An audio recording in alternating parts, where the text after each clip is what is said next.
अल्हम्दुलिल्लाहि रब्बिल आलमीन वस्सलातु वस्सलामु अला सय्यिदिल मुरसलीन अम्मा बअद फ़अऊज़ु बिल्लाहि मिनश शैतानिर रजीम बिस्मिल्लाहिर रहमानिर रहीम अस्सलातु वस्सलामु अलैका या रसूलल्लाह व अला आलिका व अस्हाबिका या हबीबल्लाह अस्सलातु वस्सलामु अलैका या नबियल्लाह व अला आलिका व अस्हाबिका या नूरल्लाह।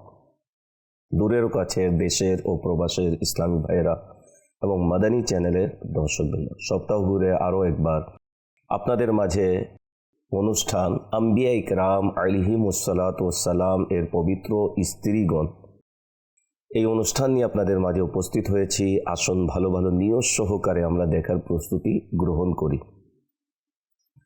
হযরত সৈয়দনা আবু বকর সিদ্দিক রাদিয়াল্লাহু তাআলা আনহু হতে বর্ণিত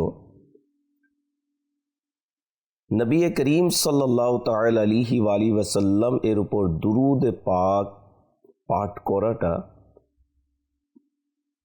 পানির আগুন নিভানোর চেয়ে অতি দ্রুত গুনাহকে মোচন করে এবং তার উপর সালাম পাঠানো গোলাম আজাদ করার চেয়ে অধিক উত্তম এবং তার প্রতি ভালোবাসা আল্লাহর রাস্তায় তরবারি চালানোর চেয়ে উত্তম।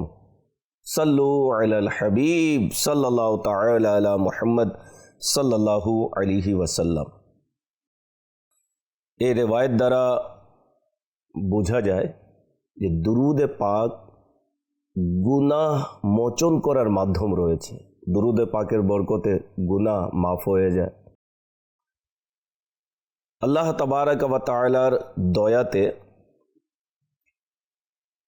গোলাম মুক্ত করার সওয়াবও পাওয়া যায় এবং সৈয়দনা সিদ্দিক আকবর রাদিয়াল্লাহু তাআলা আনহু যে ইরশাদ করেছেন যে নবী পাক সাল্লাল্লাহু তাআলা আলাইহি ওয়াসাল্লাম এর ভালোবাসা আল্লাহ তাআলার রাস্তায় তরবারি চালানোর চেয়ে উত্তম। এর দ্বারা ইশকে রসুল কত গুরুত্ব রাখে, হুব্বে রসুল কত গুরুত্ব রাখে। নবী পাক সাল্লাল্লাহু আলাইহি ওয়াসাল্লাম এর ভালোবাসা অন্তরে রাখা অত্যন্ত জরুরি। আলা লা ঈমান লিমাল্লা মুহাব্বাত আলা, আলা লা ঈমান লিমাল্লা মুহাব্বাত আলা, আলা লা ঈমান লিমাল্লা মুহাব্বাত আলা। যার হৃদয়ে আমার ভালোবাসা নেই তার ঈমান নেই। যার হৃদয়ে আমার ভালোবাসা নেই তার ঈমান নেই। যার হৃদয়ে আমার ভালোবাসা নেই তার ঈমান নেই। তো নবী পাক সাল্লাল্লাহু আলাইহি ওয়াসাল্লামের ভালোবাসা যার হৃদয়ে রয়েছে তারা নবী পাক সাল্লাল্লাহু আলাইহি ওয়াসাল্লামের প্রতি দুরুদ এবং সালাম পড়ে থাকে। সুবহানাল্লাহ। আলা হযরত रहमतुल्लाह ताला अलैहि কত সুন্দর বলেন, जिसका हुस्न अल्लाह को भी भा गया ऐसे प्यारे से मोहब्बत कीजिए, जो ना भूला हम गरीबों को रजा, याद उसकी अपनी आदत कीजिए। सल्लु अलल हबीब सल्लल्लाहु ताआला अला मुहम्मद सल्लल्लाहु अलैहि वसल्लम। মাদানী চ্যানেলের দর্শকবৃন্দ, আজকের এই পর্বে ইনশাআল্লাহুল করিম উম্মুল মুমিনিন হযরত যায়েনব বিনতে জাহশ রাদিয়াল্লাহু তাআলা আনহার সংক্ষিপ্ত জীবনী আমরা শুনব ইনশাআল্লাহুল করিম। হযরত যায়েনব বিনতে জাহশ ইসলামের প্রাথমিক যুগেই তিনি ঈমান নিয়ে এসেছিলেন এবং আস-সাবিকুন আল আউয়ালুন এর অন্তর্ভুক্ত ছিলেন এবং আমরা কিতাবে পড়েছি যে ইসলামের প্রাথমিক যুগেই ওই সকল মহান ব্যক্তিত্বরাই ঈমান নিয়ে এসেছেন যারা জাহিলিয়াতের যুগেও ওই সকল কর্মকাণ্ড থেকে বিরত ছিলেন যা কোনো বিধর্মী ও মুসলিম কঠোরভাবে নিজের বাতিল মাবুদের উপাসনা করত। ওই সকল বিষয় থেকে তারা নিজেকে বাঁচিয়ে রেখেছিলেন। বিদায় যখনই ইসলামের প্রচার প্রসার শুরু হলো তারা প্রাথমিক যুগে ইসলাম কবুল করলেন। তার মধ্যে হযরতে যায়েনব বিনতে জাহশ রাদিয়াল্লাহু তাআলা আনহা অন্যতম। নবী পাক সাল্লাল্লাহু তাআলা আলাইহি ওয়াসাল্লাম এর गुलाम সৈয়দনা জায়েদ বিন হারিসা রাদিয়াল্লাহু তাআলা আনহু এর সাথে প্রথম বিবাহ তার হয়েছিল। প্রথমত যখন নবী পাক সাল্লাল্লাহু তাআলা আলাইহি ওয়াসাল্লাম এর পক্ষ থেকে হযরতে যায়েনব বিনতে জাহশ রাদিয়াল্লাহু তাআলা আনহার কাছে হযরতে জায়েদ বিন হারিসা রাদিয়াল্লাহু তাআলা আনহু এর সাথে বিবাহ বিষয়ে যখন পেগাম পৌঁছানো হলো, তখন প্রথমত তিনি অস্বীকার করেছিলেন যে ইয়া রাসূলুল্লাহ, আমি আপনার আত্মীয়, যেহেতু নবী পাক সাল্লাল্লাহু আলাইহি ওয়াসাল্লামের ফুপুর মেয়ে ছিলেন, তো আমি আপনার আত্মীয় আর আপনার গুলামের সাথে আমাকে বিবাহ দিতে চাচ্ছেন। তো নবী পাক সাল্লাল্লাহু তাআলা আলাইহি ওয়াসাল্লাম এর এই পেগামকে, এই প্রস্তাবকে তিনি ফিরিয়ে দিয়েছিলেন বিদায় আল্লাহ তাবারক ওয়া তাআলা এই বিষয়টি পছন্দ করেননি। এবং কোরআনুল কারীমের মধ্যে আল্লাহ তাবারক ওয়া তাআলা ইরশাদ করলেন, আয়াতে করিমা নাজিল হলো পারা 22 সূরা আহজাব আয়াত নম্বর 36-এর মধ্যে আল্লাহ তাআলা ইরশাদ করেন, কনজুল ইমানের অনুবাদ, এবং না কোনো মুসলমান পুরুষ না কোনো মুসলমান নারীর জন্য শোভা পায় যে যখন আল্লাহ ও রাসূল কোনো নির্দেশ দেন তখন তাদের স্বীয় ব্যাপারে কোনো ইখতিয়ার থাকবে, এবং যে কেউ নির্দেশ অমান্য করে আল্লাহ ও তার রাসূলের, নিশ্চয়ই সে সুস্পষ্ট বিভ্রান্তিতে পথভ্রষ্ট হয়েছে। এই ওয়াহি যখন নাজিল হলো তখন এটা শুনে দুই ভাই বোন, যেহেতু ওনার ভাইও অস্বীকার করেছিলেন, তো উভয় ভাই বোন রাদিয়াল্লাহু তাআলা আনহুমা তওবা করলেন এবং বিবাহ হয়ে গেল। সুবহানাল্লাহ। একদিকে নবী পাক সাল্লাল্লাহু আলাইহি ওয়াসাল্লামের শান মর্যাদা বোঝা যায়, অন্যদিকে সাহাবা ইকরাম আলাইহিমুর রিদওয়ান যখন আল্লাহ তাআলার পক্ষ থেকে হুকুম চলে আসলো, তারা আর দেরি করেনি, তওবাও করলেন এবং তাৎক্ষণিক সে বিষয়ের পর আমল করলেন। এটাও ইশকে রাসূলের বহির প্রকাশ। হয়তোবা প্রথমত বুঝে না আসার কারণে অস্বীকার করা হলো। অস্বীকার বলতে সে প্রস্তাবটি মেনে নেননি, কিন্তু যখনই আল্লাহ তাআলার হুকুম চলে আসলো যে আল্লাহ এবং তার রাসূল যা হুকুম করেন, মুমিন পুরুষ হোক বা নারী, তাদের উপর অপরিহার্য হচ্ছে সেটার উপর আমল করা। তো উভয় ভাই বোন তারা তাৎক্ষণিক তওবাও করলেন এবং হযরতে যায়েনব বিনতে জাহশ রাদিয়াল্লাহু তাআলা আনহার বিবাহ হযরতে যায়েদ বিন হারিসা রাদিয়াল্লাহু তাআলা আনহু এর সাথে হয়ে গেল। হযরতে সৈয়দনা যায়েদ বিন হারিসা রাদিয়াল্লাহু তাআলা আনহু এর পক্ষ থেকে হুজুরে পাক সাল্লাল্লাহু আলাইহি ওয়াসাল্লাম হযরত সৈয়দাতুনা যায়েনব বিনতে জাহশ রাদিয়াল্লাহু তাআলা আনহাকে 10 দিনার, 60 দিরহাম, এক জোড়া কাপড়, 50 মুদ খাবার এবং 30 সা খেজুর মোহরানা প্রদান করলেন। কিন্তু বিয়ে হয়ে গেল। হযরত সৈয়দাতুনা যায়েনব বিনতে জাহশ রাদিয়াল্লাহু তাআলা আনহা 1 বছর বা এর কিছু বেশি সময় হযরতে সৈয়দনা যায়েদ রাদিয়াল্লাহু তাআলা আনহু এর বিবাহে আবদ্ধ ছিলেন। এরপর পরস্পরের মাঝে প্রতিকূল অবস্থার সৃষ্টি হয়। এক পর্যায়ে হযরতে যায়েদ রাদিয়াল্লাহু তাআলা আনহু তাকে তালাক দেওয়ার ইচ্ছে পোষণ করেন। তখন নবী করিম সাল্লাল্লাহু তাআলা আলাইহি ওয়াসাল্লাম এর দরবারে উপস্থিত হয়ে এই ব্যাপারে হুজুর সাল্লাল্লাহু আলাইহি ওয়াসাল্লাম থেকে অনুমতি চাইলেন। তখন নবী পাক সাল্লাল্লাহু তাআলা আলাইহি ওয়াসাল্লাম তাকে বললেন, যে তিরমিজি শরীফে হাদিসে পাক রয়েছে, হযরত সৈয়দনা আনাস বিন মালিক রাদিয়াল্লাহু তাআলা আনহু হতে বর্ণিত, তিনি বলেন হযরতে যায়েদ রাদিয়াল্লাহু তাআলা আনহু অভিযোগ নিয়ে আসলেন এবং হযরত যায়েনব রাদিয়াল্লাহু তাআলা আনহাকে তালাক দেওয়ার ইচ্ছা পোষণ করে নিলেন। যখন এই ব্যাপারে হুজুরে পাক সাল্লাল্লাহু আলাইহি ওয়াসাল্লামের সাথে পরামর্শ করলেন, তখন তিনি ইরশাদ করলেন, যেমনটি কোরআনুল কারীমের মধ্যে আল্লাহ তাআলা ইরশাদ করেন, আমসিক আলাইকা যাওজাকা ওয়াত্তাকিল্লাহ। অনুবাদ, নিজ বিবিকে নিজের কাছেই থাকতে দাও এবং আল্লাহকে ভয় করো। उलमा इकराम बोलेन हज़रत सैयदना ज़ैद रदी अल्लाह ताला अन्हु के हज़रत जैनब रदी अल्लाह ताला अन्हा के राखार हुकुम देवार क्षेत्रे उद्देश्य हलो हज़रत ज़ैद रदी अल्लाह ताला अन्हुके परीक्षा करा जे ज़ैदेर अंतरे एखोनो जैनबेर प्रति आग्रह बाकी आछे नाकि एकेबारे विमुख हये गेछे। ओई समय तो बिरत रइलेन, किन्तु किछुदिन पर द्वितीयबार नबी करीम सल्लल्लाहु अलैहि वसल्लमेर दरबारे उपस्थित हये आरज करलेन, या रसूलुल्लाह सल्लल्लाहु अलैहि वसल्लम आमी जैनबके तालाक दिए दिएছি। तो तिनी तालाक दिए दिलेन।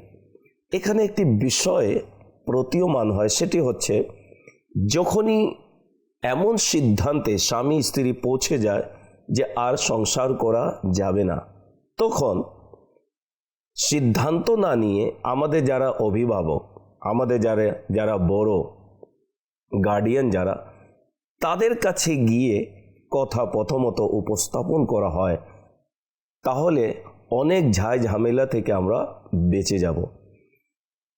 মনে করেন স্ত্রী স্বামীর সাথে থাকতে চাচ্ছে না, এখন স্ত্রী নিজের মা বাবার সাথে আগে যোগাযোগ করুক কি আমি অমুকের সাথে আমি সংসার করতে চাচ্ছি না। উভয় পক্ষের যারা অভিভাবক রয়েছে বসে একটা সমাধান বের করুক। এমনিভাবে স্বামী যদি স্ত্রীকে রাখতে চায় না কোনো কারণে, কারণ ছাড়া তো কেউ তালাক দেয় না, তো যারা অভিভাবক তাদের কাছে গিয়ে বিষয়কে আগে উপস্থাপন করা উচিত। কেন, যারা আমাদের গার্ডিয়ান তারা বিবেক বুদ্ধি রাখে। অনেক সময় রাগের মাথায় আমরা সিদ্ধান্ত নিয়ে নিই। মনে রাখবেন, রাগের মাথায় সিদ্ধান্ত নেওয়া এটি অত্যন্ত বড় মারাত্মক ধরনের ভুল। অনেক সময় আমরা দেখি যে রাগে এসে ঝগড়া বিবাদ করে তালাক দিয়ে দিল, 2 দিনের পর আবার ওই স্ত্রীর প্রতি মায়া মোহাব্বত চলে আসে, এখন পথ খুঁজে যে আমি তাকে কিভাবে রাখবো। অথচ 3 তালাক দিয়ে দেওয়ার পর যা শরঈ হুকুম কোরআন এবং হাদিসের আলোকে অনুযায়ী যখন মুফতিয়ান একরাম আমাদেরকে দিয়ে থাকেন, তখন আমরা মাথায় হাত দিয়ে বসে যাই, কোনো পথ খুঁজি যে আমার কোনো পথ আমি পাই কিনা, যে আমি পূর্বের আমার স্ত্রীকে রাখতে পারি কিনা। তো এর চেয়ে উত্তম পন্থা হচ্ছে যা এই ঘটনা থেকে আমাদের যারা অভিভাবক তাদের নিকটে গিয়ে সমস্যাটি বলি, উভয় পক্ষে যারা অভিভাবক বসে গার্ডিয়ান বসে যা সিদ্ধান্ত নেয় ইনশাআল্লাহুল কারীম সেটার জন্য আমাদের ফলপ্রসূ হবে। তাই অনুরোধ করব যে এককভাবে সিদ্ধান্ত না দিয়ে কোনো জ্ঞানী গুণী ব্যক্তির সাথে পরামর্শ করা উচিত, যাতে করে বড় ধরনের ভুল থেকে আমরা বেঁচে যাই।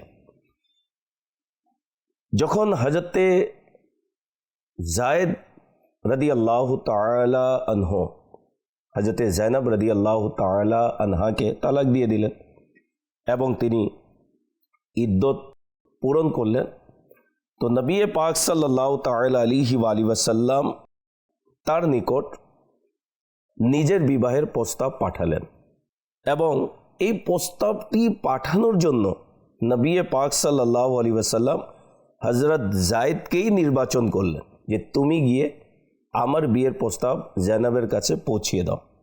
তো হযরতে যায়েদ রাদিয়াল্লাহু তাআলা আনহু তিনি নবী পাক সাল্লাল্লাহু তাআলা আলাইহি ওয়াসাল্লাম এর হুকুমে হযরতে জৈনব রাদিয়াল্লাহু তাআলা আনহু এর কাছে গেলেন। তখন তিনি আটার খামির বানাচ্ছিলেন। তিনি পর্দা সহকারে হযরতে জৈনব রাদিয়াল্লাহু তাআলা আনহাকে নবী পাক সাল্লাল্লাহু আলাইহি ওয়াসাল্লামের পক্ষ থেকে বিবাহের প্রস্তাব আসার বিষয়ে তিনি জানালেন এবং তিনি বললেন, হে জৈনব আনন্দিত হও, কেননা নবী করিম সাল্লাল্লাহু আলাইহি ওয়াসাল্লাম আমাকে পাঠিয়েছেন, হুজুরে আকদাস সাল্লাল্লাহু আলাইহি ওয়াসাল্লাম তোমাকে বিবাহের প্রস্তাব দিয়েছেন। হুজুর সাল্লাল্লাহু আলাইহি ওয়াসাল্লামের বিবাহের প্রস্তাব শুনে হযরত সৈয়দাতুনা জৈনব রাদিয়াল্লাহু তাআলা আনহা জবাব দিলেন যে আমি আমার রবের সাথে পরামর্শ করা ব্যতীত কিছু করতে পারবো না। এরপর তিনি তার নামাজ পড়ার জায়গায় গেলেন এবং সিজদায় মাথা রেখে আল্লাহ পাকের দরবারে আরজ করলেন, হে আমার পরওয়ারদিগার, তোমার নবী সাল্লাল্লাহু আলাইহি ওয়াসাল্লাম আমাকে বিবাহের প্রস্তাব দিয়েছেন, যদি আমি তোমার কাছে তার বিবাহ বন্ধনে আবদ্ধ হওয়ার জন্য যোগ্য হই তবে তার সাথে আমার বিবাহ করিয়ে দাও। দোয়া কবুল হলো এবং আল্লাহ পাক এই আয়াতে করিমা নাজিল করলেন। অতঃপর জায়েদের উদ্দেশ্য তার জৈনব থেকে পূর্ণ হয়ে গেল। তারপর আমি তাকে আপনার বিবাহে দিলাম। সুবহানাল্লাহ, কত সৌভাগ্যবান হযরতে জৈনব বিনতে জাহশ রাদিয়াল্লাহু তাআলা আনহা। আল্লাহ তাআলার দরবারে তিনি দোয়া করলেন, সঙ্গে সঙ্গে আল্লাহ তাবারাক ওয়া তাআলা তার এই মনের আকাঙ্ক্ষাকে, দোয়াকে কবুল করলেন এবং ওয়াহি নাজিল করলেন এবং তার হাবিব সাল্লাল্লাহু আলাইহি ওয়াসাল্লামের সাথে হযরতে জৈনব বিনতে জাহশ রাদিয়াল্লাহু তাআলা আনহা এর যে বিবাহ হচ্ছে আল্লাহ তাআলার হুকুমে হয়েছে এবং আল্লাহ তাবারাক ওয়া তাআলা তার এই দোয়াকে কবুল করলেন। এই আয়াত নাজিল হওয়ার পর হুজুরে পাক সাল্লাল্লাহু আলাইহি ওয়াসাল্লাম মুচকি হেসে ইরশাদ করলেন, কে আছে যে জৈনবের কাছে যাবে এবং তাকে এই সুসংবাদ শোনাবে যে আল্লাহ পাক তাকে আমার বিবাহ বন্ধনে দিয়ে দিয়েছেন। এটা শুনে হুজুর সাল্লাল্লাহু আলাইহি ওয়াসাল্লামের এক খাদিমা হযরতে সালমা রাদিয়াল্লাহু তাআলা আনহা দৌড়ে গিয়ে হযরত জৈনব রাদিয়াল্লাহু তাআলা আনহা এর কাছে গেলেন এবং এই আয়াত শুনিয়ে সুসংবাদ দিলেন। হযরত সৈয়দাতুনা জৈনব রাদিয়াল্লাহু তাআলা আনহা এই সুসংবাদ শুনে এত খুশি হলেন যে নিজের অলংকার খুলে ওই খাদিমাকে পুরস্কার হিসেবে তিনি দিয়ে দিলেন এবং তিনি শুকরানার সিজদা আদায় করলেন এবং 2 মাস রোজা রাখার মান্যত করলেন। সুবহানাল্লাহ, এত সৌভাগ্যের বিষয় যে নবী পাক সাল্লাল্লাহু আলাইহি ওয়াসাল্লাম, যিনি দোনো আলমের মালিক ও মুখতার, যার জন্য আল্লাহ তাআলা কায়নাতকে সৃষ্টি করেছেন, তার বিবাহে তিনি আবদ্ধ হচ্ছেন। এর চেয়ে বড় চাওয়া পাওয়া কি হতে পারে যে তিনি সাল্লাল্লাহু আলাইহি ওয়াসাল্লামের পক্ষ থেকে বিয়ের প্রস্তাব এসেছে এবং হযরতে জৈনব বিনতে জাহশ রাদিয়াল্লাহু তাআলা আনহা আল্লাহ তাআলার দরবারে সিজদা করলেন যে মওলা, আমি যদি তোমার হাবিবের উপযোগী হয় তাহলে এই বিয়ে তোমার পক্ষ থেকে যেন হয়ে যাক। আল্লাহ তাবারাক ওয়া তাআলা সঙ্গে সঙ্গে ওয়াহি নাজিল করলেন এবং আল্লাহ তাবারাক ওয়া তাআলার হুকুমে নবী পাক সাল্লাল্লাহু আলাইহি ওয়াসাল্লামের সাথে হযরতে জৈনব বিনতে জাহশ রাদিয়াল্লাহু তাআলা আনহার বিয়ে হলো এবং তিনি শুকরানার সিজদাও আদায় করলেন, 2 মাস রোজা রাখার মান্যত করলেন। এরপর হঠাৎ হুজুর সাল্লাল্লাহু আলাইহি ওয়াসাল্লাম হযরতে জৈনব রাদিয়াল্লাহু তাআলা আনহা এর ঘরে তাশরিফ নিয়ে আসলেন। তার মাথা খোলা ছিল। এতে তিনি আরজ করলেন, ইয়া রাসূলুল্লাহ সাল্লাল্লাহু আলাইহি ওয়াসাল্লাম, খুতবা ছাড়া এবং সাক্ষী ছাড়া আপনি আমাকে বিবাহ করে নিয়েছেন? এরশাদ করলেন, আল্লাহ পাক বিবাহ পড়িয়েছেন আর সাক্ষী হলেন জিবরাইল আলাইহিস সালাতু ওয়াস সালাম।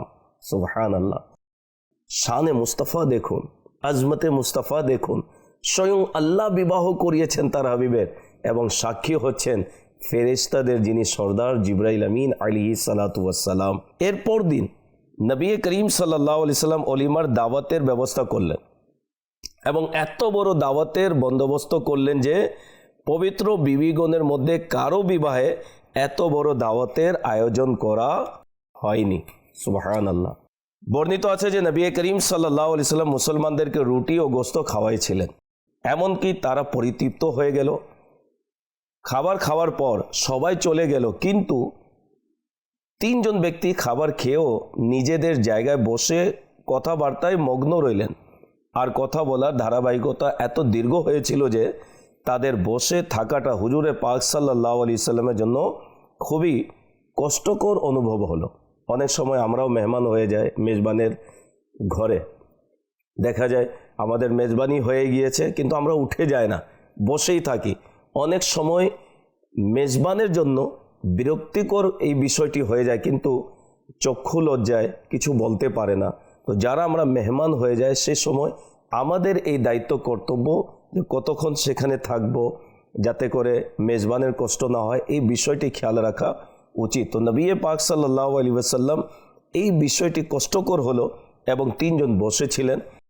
নবী পাক সাল্লাল্লাহু তাআলা আলাইহি ওয়াসাল্লাম তাদেরকে কিছু বলেননি।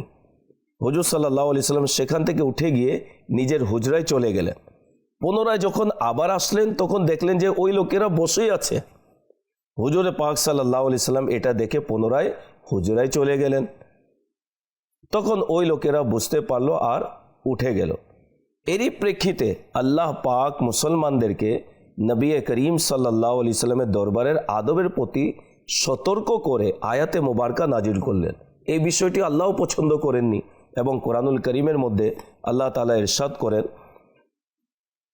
পারা 22 সূরা আহজাব আয়াত নম্বর 53-তে আল্লাহ তাআলা ইরশাদ করেন, হে ইমানদারগণ, নবীর গৃহসমূহে হাজির হয় না যতক্ষণ না অনুমতি পাও।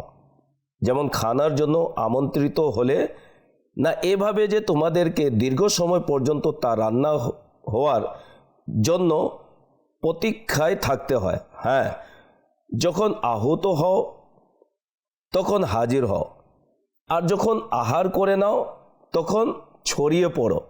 এমন নয় যে বসে কথাবার্তার মধ্যে মশগুল হয়ে থাকবে, নিশ্চয় তাতে নবীর কষ্ট হতো। অতঃপর তিনি তোমাদেরকে উঠিয়ে দিতে সংকোচ বোধ করতেন। আল্লাহ সত্য বলতে সংকোচ বোধ করেন না। আল্লাহ তো আল্লাহ, কাদের মুতলাক রব, সবার সৃষ্টিকর্তা। আল্লাহ তাবারক ওয়া তাআলা তার হাবিবের ঘরের আদব আমাদেরকে শিখিয়েছেন, বুঝিয়ে দিলেন যে নবী পাক সাল্লাল্লাহু আলাইহি ওয়াসাল্লামের কষ্ট না হয় সেদিকে তোমাদের খেয়াল রাখা উচিত। সাহাবায়ে কেরাম আলাইহিম রিদওয়ান এরপর থেকে নবী পাক সাল্লাল্লাহু আলাইহি ওয়াসাল্লামের দরবারের তারা অনেক আদব করত। যারা আমরা এই অনুষ্ঠান দেখছি, সূরা আহজাবের এবং সূরা হুজুরাতের আয়াতের তর্জমা তাফসির পড়বেন। নবী পাক সাল্লাল্লাহু আলাইহি ওয়াসাল্লামের আদব কি, তার ঘরের আদব কি, হুজুর সাল্লাল্লাহু আলাইহি ওয়াসাল্লাম এর রওজা মুবারকের নিকটে অনেকে চেঁচিয়ে কথা বলে মাযাল্লাহ। তো আজও সেই আদব বজায় রাখা এটি জরুরি। সেখানে উচ্চস্বরে কথা বলা বা যেভাবে আমরা পরস্পরের মধ্যে চেঁচিয়ে কথা বলি, আজও নবী পাক সাল্লাল্লাহু আলাইহি সাল্লামের রওজার সামনে বলা এটি সম্পূর্ণ নিষেধ করা হয়েছে।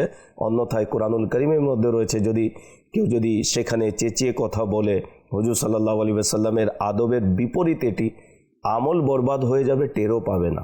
তো এই জন্য হুজুর সাল্লাল্লাহু আলাইহি সাল্লামের এবং হুজুর সাল্লাল্লাহু আলাইহি সাল্লামের হুজরা মুবারকের আদব আজও সেরকম যেরকম হায়াতে জাহিরিতে ছিল। তো নবী পাক সাল্লাল্লাহু তাআলা আলাইহি ওয়াসাল্লাম তিনি হযরতে যায়েনব বিনতে জাহশ রাদিয়াল্লাহু তাআলা আনহার সাথে বিবাহ হলো, ওলিমার ব্যবস্থাও করা হলো।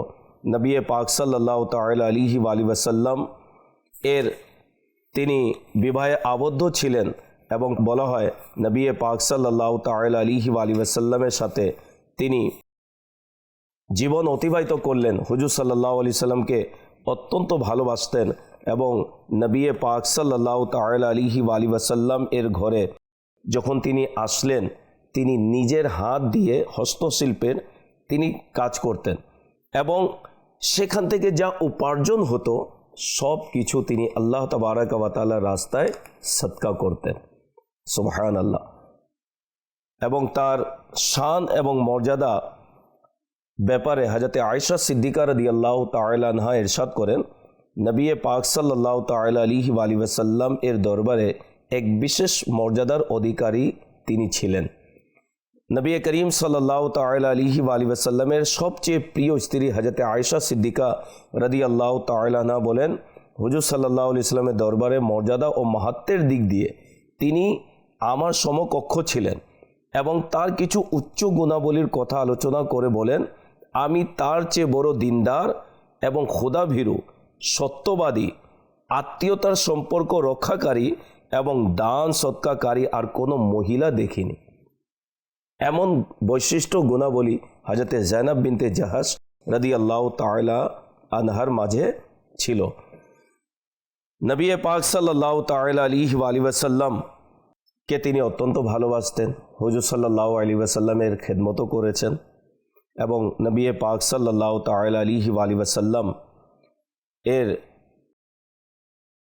খেদমতে নিয়োজিত ছিলেন। পরিশেষে তিনি হুজুর সাল্লাল্লাহু তাআলা আলাইহি ওয়াসাল্লামের জাহেরি পর্দা করার প্রায় 10 বছর পর 20 হিজরিতে ফারুক আজম রাদিয়াল্লাহু তাআলা আনহু খেলাফতকালে তিনি ইন্তেকাল করলেন এবং ফারুক আজম রাদিয়াল্লাহু তাআলা আনহু এর পক্ষ থেকে কাফন পাঠানো হলো এবং পরিশেষে মসজিদে নববী শরীফে জানাজার নামাজ আদায় করা হলো এবং জান্নাতুল বাকিতে হযরতে যায়েনব বিনতে জাহশ রাদিয়াল্লাহু তাআলা আনহাকে সমাহিত করা হলো। তো হুজুর সাল্লাল্লাহু আলাইহি ওয়াসাল্লামের পবিত্র বিবিগণের মধ্যে অন্যতম হলেন হযরতে সাইয়্যিদাতুনা যায়েনব বিনতে জাহশ রাদিয়াল্লাহু তাআলা আনহা, যিনি আমরা যারা মুমিন মুসলমান আমাদের আম্মা জান, আল্লাহ তাবারাক ওয়া তাআলা তিনি ইবাদত করেছেন, হুজুর সাল্লাল্লাহু আলাইহি সাল্লামকে অন্তর থেকে ভালোবেসেছেন।